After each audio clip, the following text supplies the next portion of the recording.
Hi, I'm John Standefer, and I was just fortunate enough to procure this nice McGill Super Steel guitar.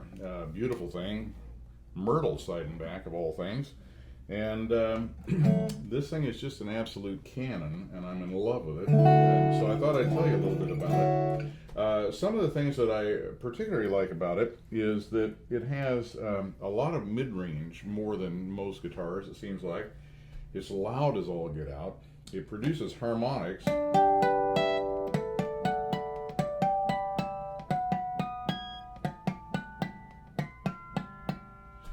Beyond anything I've just about ever seen before.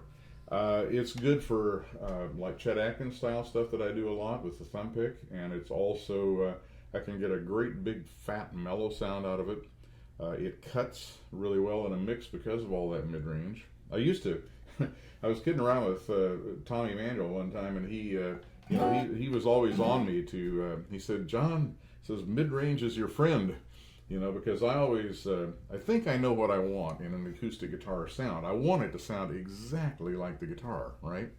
So when you go to amplify the thing, or record it or whatever, and listen to it back and mix it or whatever, you think that you're after that acoustic sound, but that's not really the truth. What you're really after is a little bigger than live sound. You want a little more wallop on the low end, and you want real clarity on the upper end.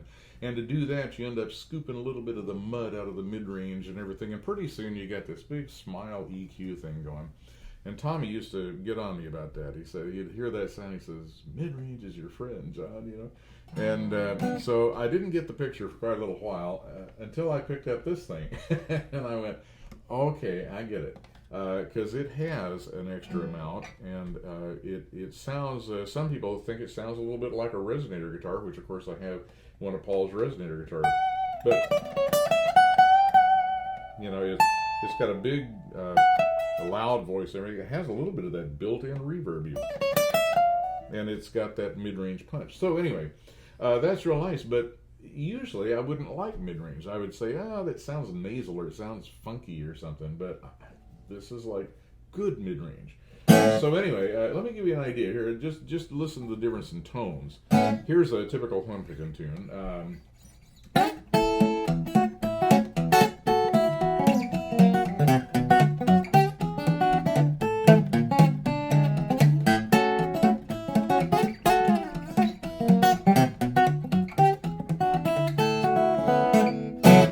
Okay, then check this out. If you want, on the same guitar without changing a thing.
Almost like a jazz guitar. It sounds a little bit like a magnetic pickup coming out of an archtop.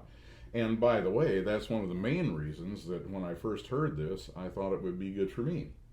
Because in the last 20 years, I've been known as a steel string acoustic player, but in the last 2 years, I've actually been working with Brooks Robertson in a duo, Brooks and John, and we're just having a ball doing this stuff. But he plays a nylon string, and when I played the steel string, every time I'd go to take a single note solo, it was so thin and wiry, I just couldn't even be heard. So we horsed around with all different guitar combinations for a couple of months, and what I ended up with is using a big archtop guitar with a magnetic pickup, and so it's kind of a Johnny Smith style thing.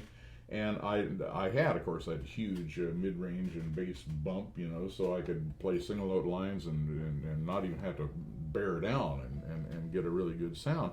And it was fine for that, but then it sounded too electric on anything that we did acoustic. And but we found ourselves having to go into radio stations and play. And we'd walk in. If we walked in with two acoustic guitars, we could have just sat down and played. But when I walk in with an archtop, I got to take an amp and try to tell the people, oh yeah, you got to mic this and mic that. And even on the archtop, I built a little built-in microphone so that I could get some of the acoustic sound because it was too electric. And, you know, I was always fighting it. And the first time I heard this, I thought, geez, this sounds like what I've been after all this time. It's got all of that ability to punch through the mix and everything, but it still sounds acoustic. So anyway, I play a lot of bossa nova music and stuff, which I used to always do on a nylon string guitar. And I can't pack a nylon string around with me everywhere I go, so I end up having to do them on a steel string. And on this, it's like I don't even worry about it. It sounds fine. I don't need a nylon string at all to get a good sound.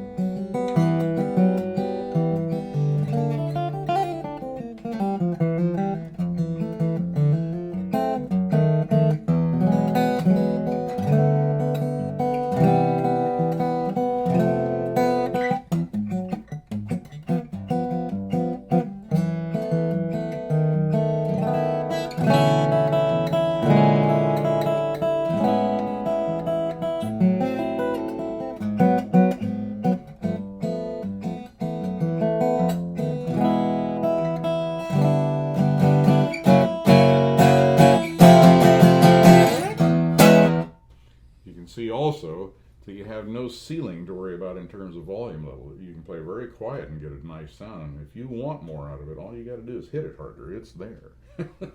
So anyway, I'm just really enjoying this thing. It's a great joy to play, and feels great. It has a wider neck than I would normally play, and it doesn't even bother me. It's just weird. It's kind of a 12 fret guitar actually, which I've always liked the tone of 12 fret guitars, and it's just everything about it is great. So there you are. I've put in a plug for Paul. I can't keep from it. I'm happier than a clam.